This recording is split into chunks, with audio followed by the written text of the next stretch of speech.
Eleanor Grayson glanced at her watch for what felt like the 100th time, her fingers tapping impatiently against the sleek handle of her carry-on.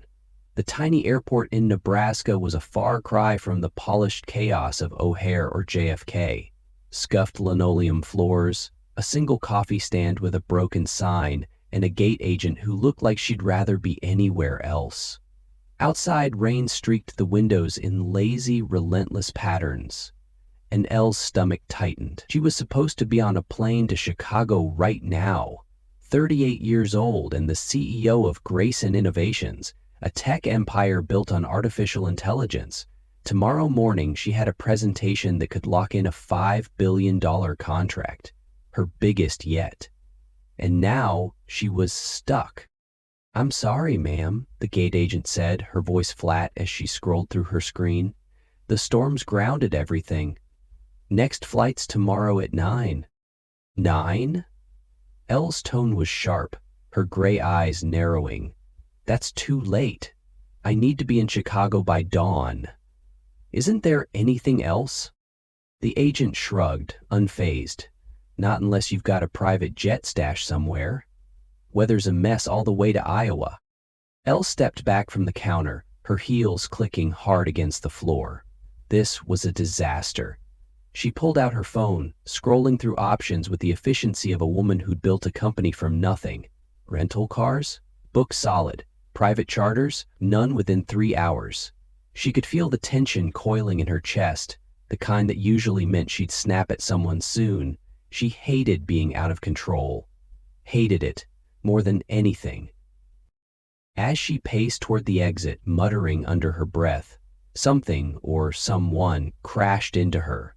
A clatter hit the floor, and she looked down to see a camera skidding across the tiles. "Oh, crap! Sorry!" came a voice, bright and a little too cheerful for the situation. She looked up, and there he was, a guy in his early 30s, messy brown hair sticking out from under a baseball cap, a faded leather jacket slung over one shoulder. He bent down to grab his camera, checking it with a quick once-over before flashing her a grin. "You okay? Didn't mean to bulldoze you." "I'm fine," Elle said curtly, brushing off her coat. "Watch where you're going." Fair enough. He straightened up, slinging a beat-up backpack over his shoulder. "You look like you're having the worst day ever, though. Missed your flight too, huh?"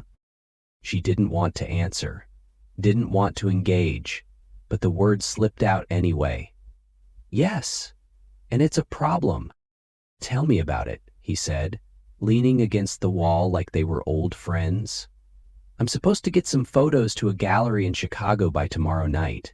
One flight a day out of this dump and now it's toast. Figures." Elle raised an eyebrow, sizing him up. He didn't look like someone with a deadline. Too relaxed, too scruffy. "Photos?" "Yeah, I'm a photographer. Jasper Coleman, call me Jazz." He stuck out a hand, and she hesitated before shaking it, her grip firm and professional. "And you are—" "Eleanor Grayson," she said, leaving it at that. She wasn't in the mood to explain her life to a stranger. "Cool. So, Eleanor, any grand plans to escape this hellhole, or are we both screwed?" She exhaled through her nose, a sharp little sound of frustration. "I've tried everything. No cars, no planes, nothing." Jasper tilted his head, that grin creeping back. "Well, not nothing. I've got a truck outside. Old pickup, not fancy, but it runs. I'm headed to Chicago. You're welcome to hitch a ride, if you're not too proud for it." Elle froze, staring at him like he'd just suggested they swim across Lake Michigan. "You're serious?" "As a heart attack," he said, shrugging. "It's about 12 hours if we don't hit traffic. Beats sitting here twiddling your thumbs till morning." Her mind raced. She didn't know this guy. He could be anyone, a thief, a creep, or just an idiot with a death trap on wheels. But then she thought about the contract, the boardroom full of suits waiting for her, and the sinking realization that she had no other options. She studied him for a second longer. Those hazel eyes didn't seem calculating, just annoyingly optimistic. How do I know you're not some psycho? She asked, crossing her arms. Jasper laughed, a real laugh that echoed in the quiet terminal. Fair question. You don't. But I promise I'm more likely to bore you with bad road trip stories than chop you up. Besides, you look like you could take me in a fight. She didn't smile, but something in his tone made her relax, just a fraction. Fine, she said finally, the word tasting like defeat. Let's go. Sweet! He adjusted his cap and nodded toward the door. Truck's this way. Hope you're ready for some quality time with a stranger. Elle grabbed her bag and followed him out into the drizzle, her heels sinking slightly into the wet pavement. The parking lot was nearly empty, and there it was, a rusty blue pickup truck that looked like it belonged in a junkyard. Jasper patted the hood like it was a prized horse. Meet Bessie. She's uglier than sin, but she'll get us there. Elle eyed the thing with pure skepticism. If this breaks down halfway, I'm blaming you. Deal, he said, tossing his bag in the back and hopping into the driver's seat. Hop in, Eleanor, adventure awaits. She climbed in, the door creaking loudly as she shut it. The cab smelled faintly of gasoline and old leather, and a stack of crumpled maps sat between them. Jasper turned the key and the engine sputtered to life with a groan. As he pulled out of the lot, rain tapping against the windshield, Elle leaned back and stared out the window. She had no idea what she'd just signed up for, but one thing was clear. This was going to be a very long night. The pickup truck rumbled onto the highway, its tires humming against the wet asphalt as rain streaked the windshield in uneven lines. Eleanor Grayson sat stiffly in the passenger seat, her arms crossed tight over her chest, the faint scent of gasoline and damp leather making her nose wrinkle. Jasper Coleman, on the other hand, looked like he was born for this. Left hand loose on the wheel, right elbow propped on the window ledge, a grin tugging at his lips as he cranked up the radio. Some gritty rock song blared through the crackling speakers, and Elle shot him a look that could have frozen water. Could you turn that down? She asked, her voice clipped. I'm trying to think. Jasper glanced over, eyebrow quirked. Think about what? We're on the road now. Nothing to do but sit back and enjoy the ride. He didn't turn it down, just tapped his fingers to the beat. Enjoy? She gestured at the truck's interior, the torn upholstery, the dashboard littered with old receipts and a half-empty coffee cup. This isn't exactly a luxury jet. Hey, Bessie's got character, he said, patting the steering wheel like it was a pet. Beats pacing around that sad little airport, right? Elle didn't answer, just pulled out her phone and started typing furiously. Emails to her assistant, updates to her team, anything to claw back some control. The signal was spotty, and every dropped bar made her jaw tighten more. Jasper watched her out of the corner of his eye, then chuckled. You're gonna burn a hole through that screen. What's so important you're risking carpal tunnel over it? She didn't look up. Work, I run a company, big presentation tomorrow, $5 billion on the line. He let out a low whistle. $5 billion? Damn, what do? Sell spaceships? Artificial intelligence, she said flatly. Grayson Innovations. Maybe you've heard of it. Jasper's grin widened. Oh, I've heard of it. You're that Eleanor Grayson? The tech queen who's got half of Silicon Valley shaking in their sneakers? Didn't picture you riding shotgun in my junker. Well, I didn't picture myself here either, she muttered, finally setting her phone down when the signal died completely. So let's just get to Chicago without any more surprises. Surprises are the best part of life, he said, unfazed. So, what's the deal with this presentation? You gonna save the world with robots or something? She sighed, realizing he wasn't going to let her sulk in silence. It's a contract with a major client, AI for logistics, could revolutionize shipping. If I miss it, someone else will swoop in and I don't lose. Ever. Sounds intense, he said, nodding. You always this wound up about it? It's my life, she shot back. What about you? What's so urgent about some photos? He shrugged, eyes on the road. I'm a freelance photographer. Got a gallery showing in Chicago tomorrow night. My first big one. Took these shots all over the country, chasing light, you know? If I don't get there, it's not the end of the world, but I'd hate to let the gallery down. Chasing light? She raised an eyebrow. That's your job? Yeah, I go where the wind takes me, snap what feels right. Beats sitting in an office. He glanced at her. No offense. None taken, she said dryly. But some of us like structure, stability. Not everyone can just drift. Drifting's not so bad, he said. Keeps you free. You should try it sometime. She snorted. I'd rather die.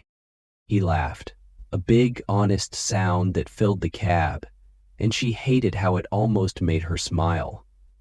Almost.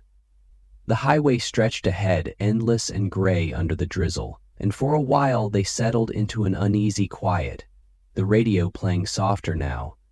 Jasper hummed along, off-key but unbothered, while Elle stared out the window, trying to ignore how out of place she felt.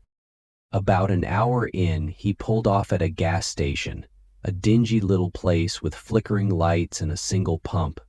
Pit stop, he announced, hopping out and stretching his arms over his head. Elle stayed put until he leaned back in. You coming? They've got snacks. Live a little. I'm fine, she said, but her stomach growled traitorously, loud enough for him to hear. He smirked. Sure you are. Come on. I'm buying. Reluctantly, she followed him inside, her heels clicking against the cracked concrete. The store smelled like stale coffee and motor oil, shelves stocked with chips, candy, and questionable jerky. Jasper grabbed a bag of potato chips and a soda, then turned to her. Pick something, my treat. I don't eat junk, she said, but her eyes landed on a rack of protein bars. She grabbed one. Dark chocolate and almond, the least offensive option, and held it up. This'll do. Boring, he teased, but he paid for it anyway, tossing a couple bucks on the counter. Back outside, he ripped open the chips and offered her some. Sure you don't want to taste? It's not going to kill you. She hesitated, the protein bar still unopened in her hand. There was something about the way he looked at her, not pushy, just open. Like he didn't care if she said no, but he'd keep asking anyway. Fine, she said finally, snagging a single chip. She popped it in her mouth, the salt hitting her tongue, and chewed slowly. See? Jasper said, leaning against the truck. Not so bad, right? It tolerable, she admitted, and then, out of nowhere, a tiny laugh slipped out. It surprised her more than it did him, sharp and quick, gone as fast as it came. He grinned like he'd won something. There it is, first crack in the armor. Knew you had it in you. Don't get used to it, she said, but her tone was lighter now, less guarded. She unwrapped her protein bar and took a bite as he climbed back into the driver's seat. The rain had stopped, leaving the air cool and damp, and as they pulled back onto the highway, the sky ahead was starting to clear. So, Jasper said after a few miles, breaking the silence, what's it like being the big boss?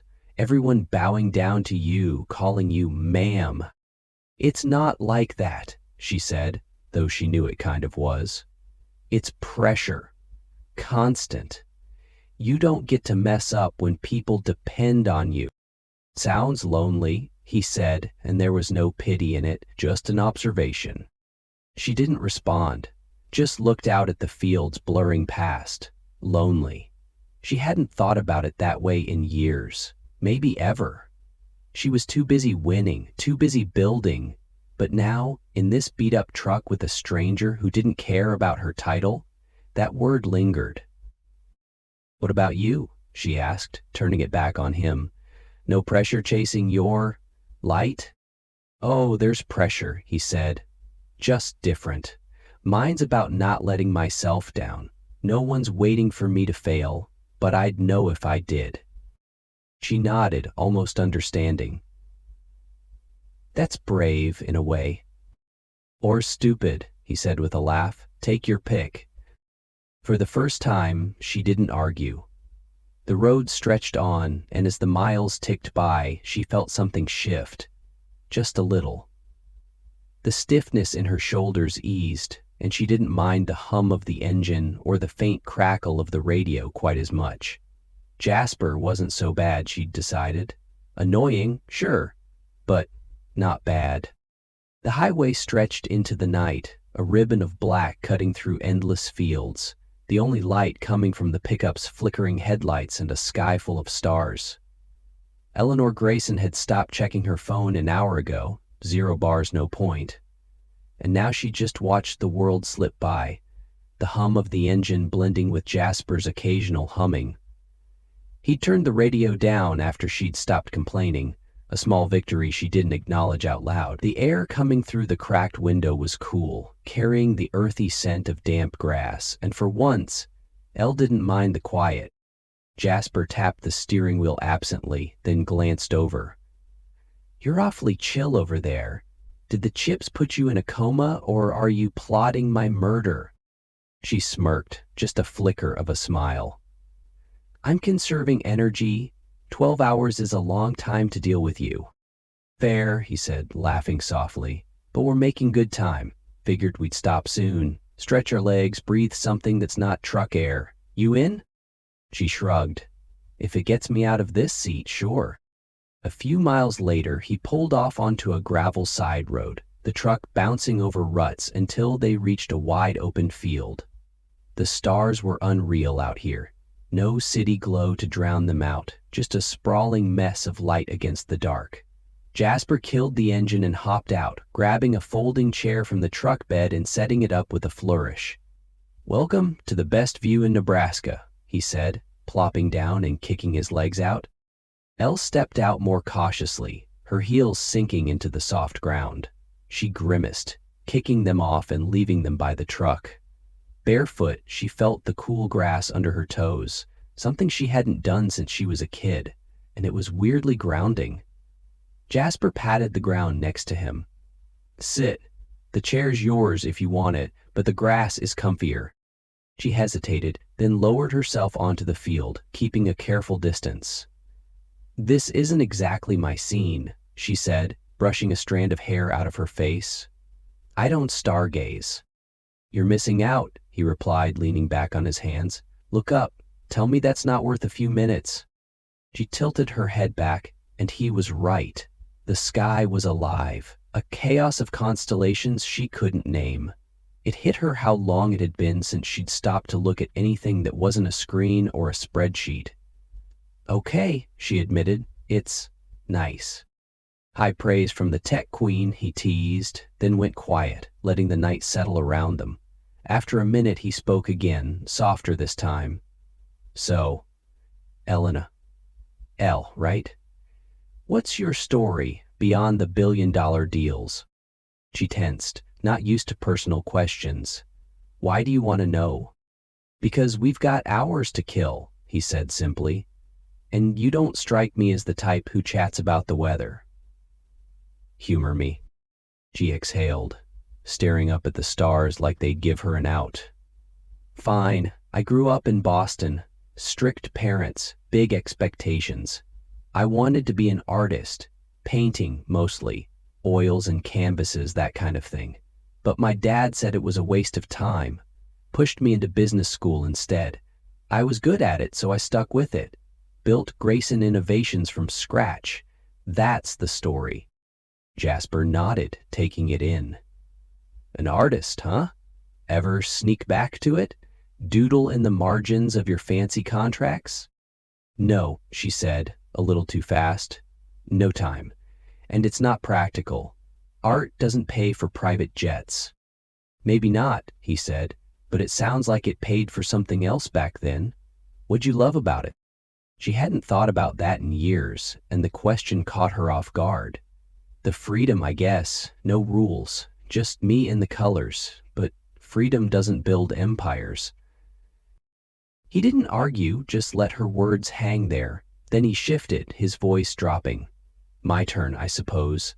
I grew up in Ohio. Small town, nothing special. Worked in a bank after college because it was safe, you know. But then my little brother Ben died. Car accident. He was 19, loved hiking, always dragging me out to see sunrises. After that, safe felt like a cage. So I quit. Bought a camera, started chasing light. Been on the road ever since. Elle turned her head to look at him, his profile sharp against the starlight. I'm sorry, she said, and meant it. That's heavy. Yeah, he said, his smile faint. It is, but it taught me life's too short to sit still. Ben would have hated me wasting it in a cubicle. She didn't know what to say to that, so she didn't try. The silence wasn't awkward, though, just heavy with things unsaid. She pulled her knees up, resting her chin on them, and he spoke again. What's the one thing you'd do if you weren't so busy being perfect? Perfect? She laughed, dry and short. I'm not perfect. I just don't screw up. There's a difference. Okay, Miss Don't Screw Up. Answer the question. She thought about it, really thought, and it surprised her how fast it came. I'd paint again. Something big, messy. No deadline, no point. Just because. He grinned, like he'd known it all along. See? The artist's still in there. Buried under all that CEO armor, but alive. And don't get your hopes up, she said, but there was no bite in it. What about you? What's your big, messy dream? Already living it, he said. But if I had to pick, I'd love to photograph every corner of the world. Not the tourist traps, the real stuff. People laughing in the rain, kids chasing dogs down dirt roads, moments no one else sees. That's beautiful, she said quietly, and she meant it. She couldn't remember the last time she'd called anything beautiful out loud. Thanks, he glanced at her, his eyes catching the starlight. Hey, if I took your picture right now, what'd I capture? She blinked, thrown. What? You heard me, he said, playful but serious. What's the shot? The real Elle, not the boardroom version. She chewed on that, her guard slipping more than she wanted. I don't know, maybe me sitting here barefoot in a field with some guy I barely know, wondering how I got here? He laughed, soft and warm. Perfect, I'd frame that. Maybe throw in that little smile you let slip earlier, caught it before you hit it again. I didn't smile, she lied, but her lips twitched anyway. Sure you didn't. He leaned back fully now, hands behind his head, staring up. You're not as tough as you think, Elle. I'm onto you. She rolled her eyes, but didn't argue.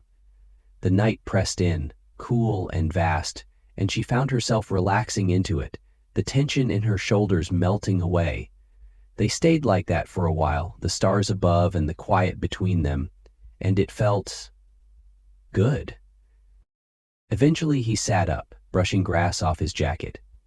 So, what's the verdict? Worst road trip ever, or just mildly terrible? Not terrible, she admitted, surprising herself. Yet. Progress, he said, standing and offering her a hand. She took it, his grip warm and steady, and for a split second she didn't pull away. Her heart did something funny.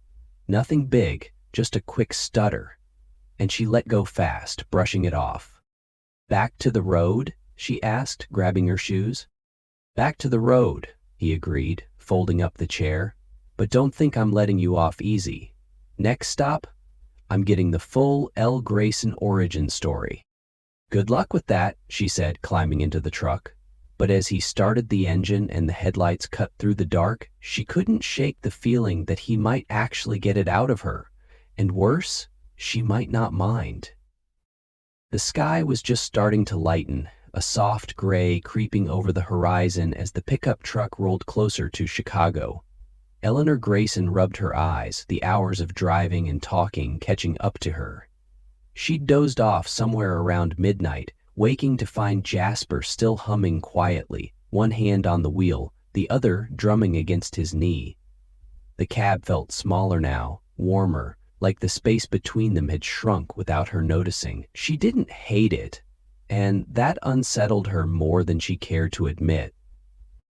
"Morning, sleepyhead," Jasper said, catching her stirring. "You snore, by the way. Tiny little snorts. Very cute."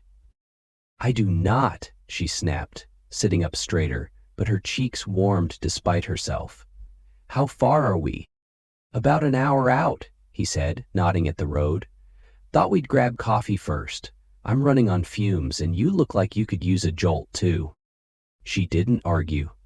Her phone buzzed as the signal kicked back in, a flood of notifications lighting up the screen. She scrolled through them.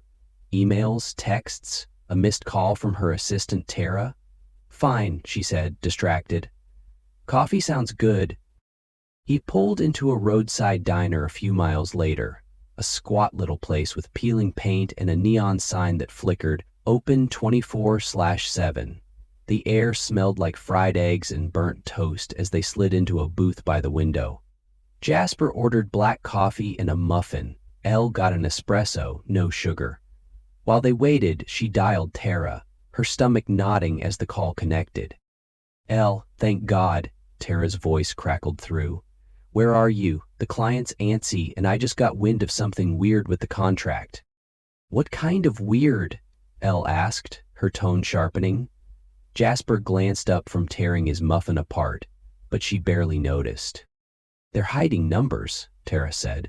"Buried in the fine print. Looks like they're setting up to take a controlling stake in Grayson if this goes through.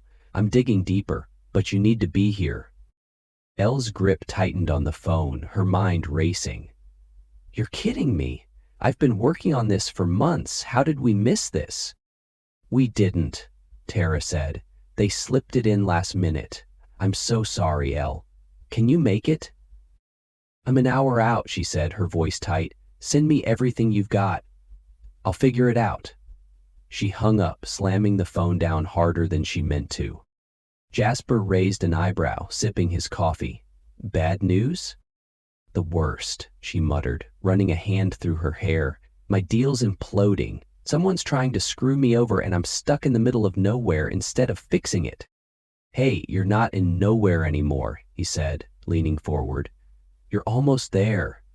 And you can't control everything, Elle. Shit happens." "Easy for you to say," she shot back. "You're not the one with a company on the line." He didn't flinch, just shrugged. "True, but freaking out in a diner won't change it. Breathe for a sec." She glared at him, but he was right. She was spiraling. She forced a slow breath, the espresso arriving just in time to give her something to focus on. She took a sip, bitter and strong, and tried to steady herself. Jasper, meanwhile, reached into his bag for a notebook, flipping it open to scribble something. A photo slipped out, fluttering to the table between them. Elle's eyes caught it before he could snatch it back. A faded shot of a woman in a paint-splattered smock, laughing against a backdrop of wildflowers. Her breath stopped. She knew that face, those crinkled eyes, that messy bun. "Where did you get that?" she demanded, her voice low and shaky. Jasper froze, hand hovering over the picture. It's just a shot I took a while back." "What?" "That's my mother," she said, snatching it up. "Margaret Grayson. She died 10 years ago. How the hell do you have this?" His face went pale, the easy grin gone. "Wait, your mom?" "Elle, I didn't..." He stopped, rubbing the back of his neck. "Okay, crap, I should have said something." "Said what?" she pressed, her heart pounding. "You've been sitting there acting like we're strangers and you've got a picture of my dead mother in your bag? Explain. Now." He exhaled hard, looking anywhere but at her. "I met her once, years ago, at an art fair in Maine.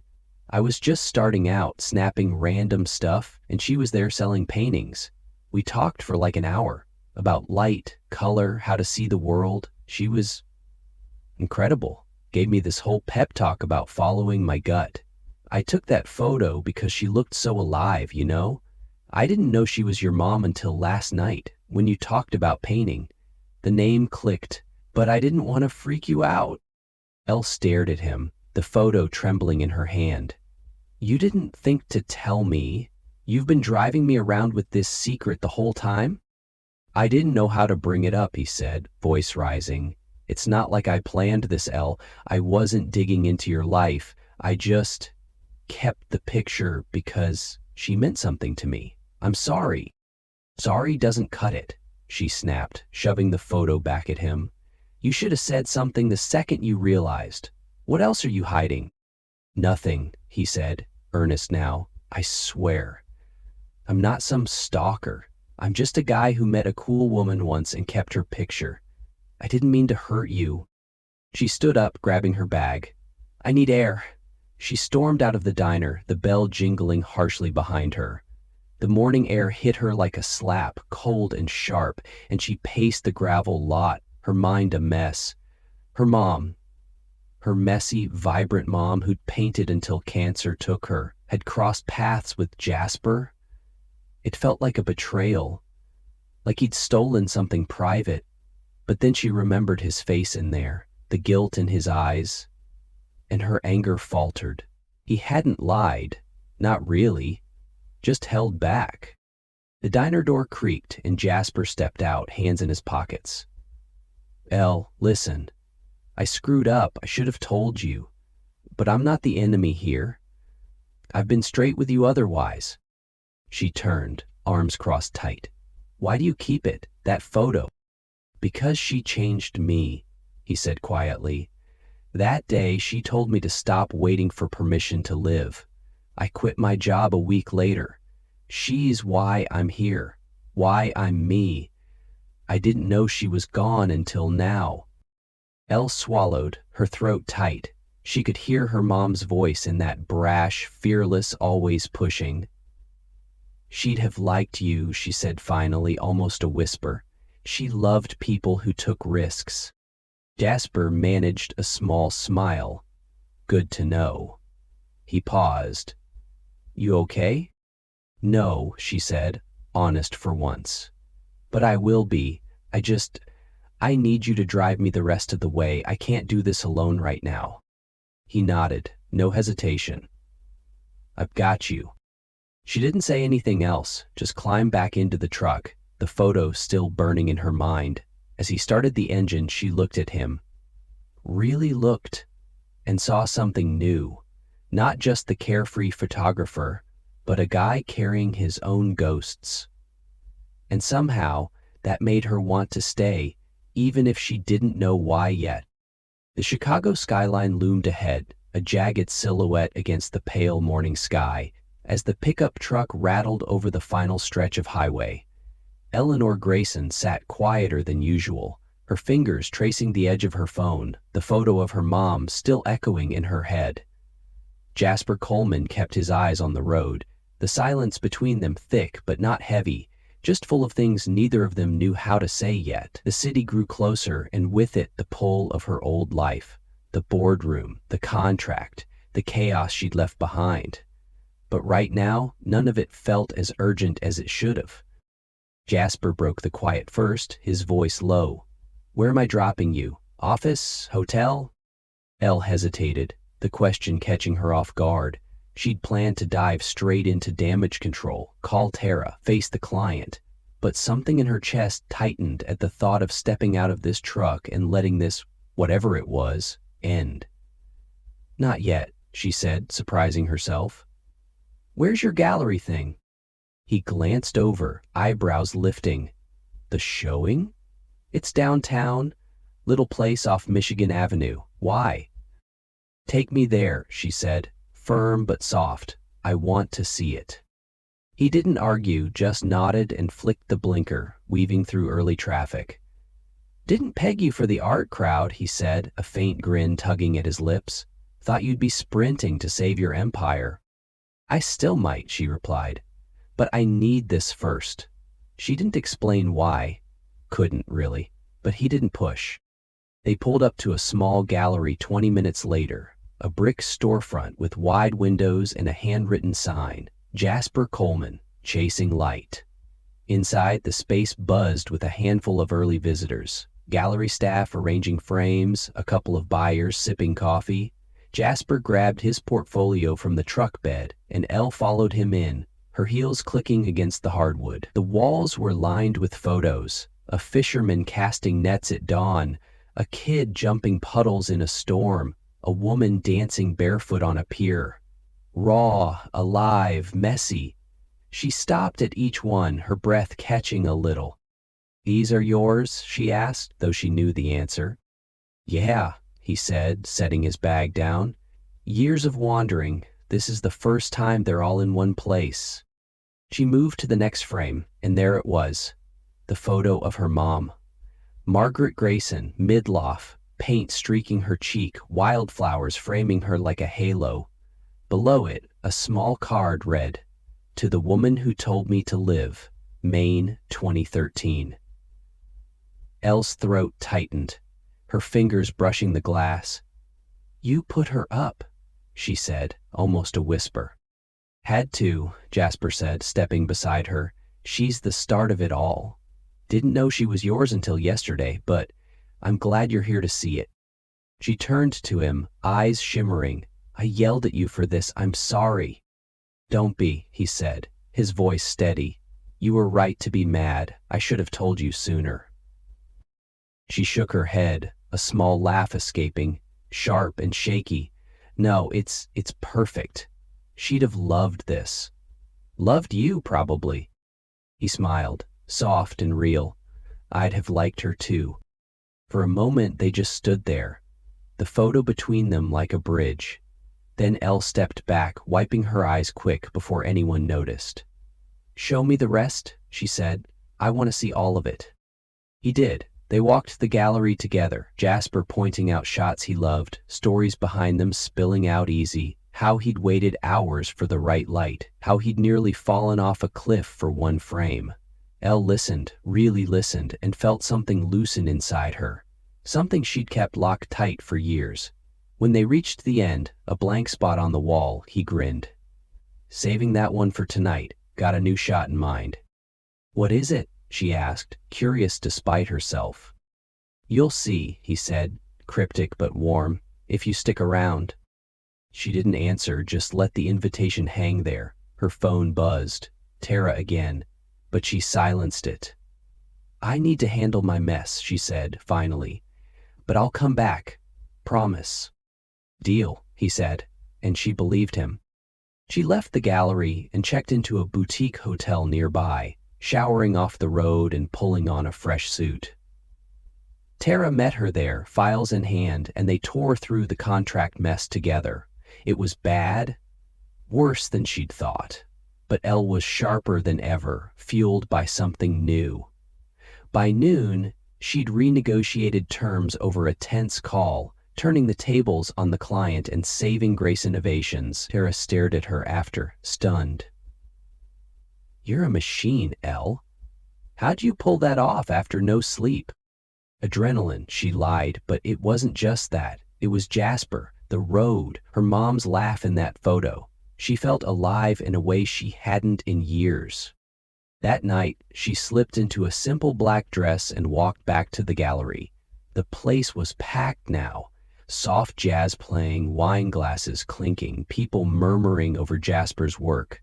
She found him by the blank spot, now filled with a new photo. Her, barefoot in that Nebraska field, head tilted back under the stars. The light caught her face just right, a half smile breaking through her usual steel. The card read, "First Light, Nebraska, 2025. "You didn't?" she said, stepping up beside him, her voice a mix of shock and awe. "Couldn't help it," he said, turning to her. "That's you, Elle. The real you. Had to keep it." She stared at it, her heart hammering. "I look happy." "You were," he said simply.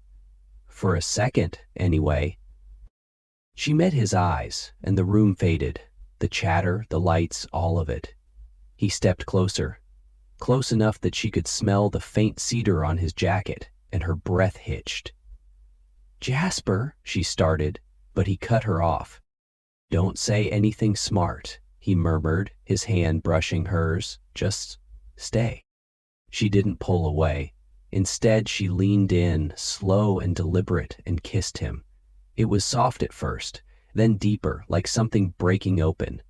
His hands found her waist, hers slid to his chest, and when they pulled back, she laughed, a real, unguarded sound.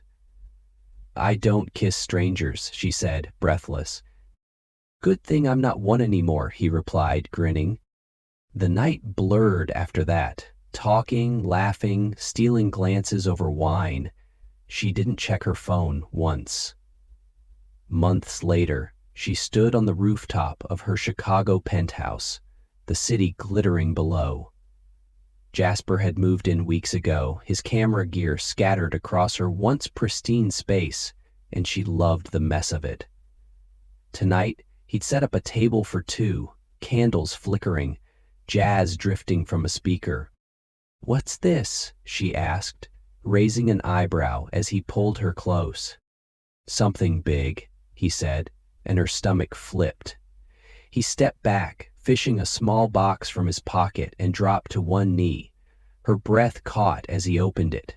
A ring, simple and silver, glinting in the light. "Elle," he said, voice steady but thick, "you turned my world upside down in one night. I don't want predictable anymore. I want you, us, every messy, unplanned bit of it. Marry me?" Tears pricked her eyes, but she smiled, wide and real. "Yes," she whispered, then louder.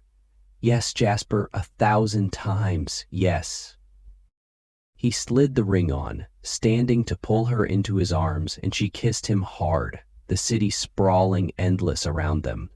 Later, at his next showing, he unveiled a new photo, her laughing on that rooftop, ring catching the light. The card read, "Forever Light, Chicago 2025. Elle stood beside him, her hand in his, and knew this was it. The life she'd never planned, the one she'd chosen. She'd built an empire once, but this was hers, raw and true, and she wouldn't trade it for anything.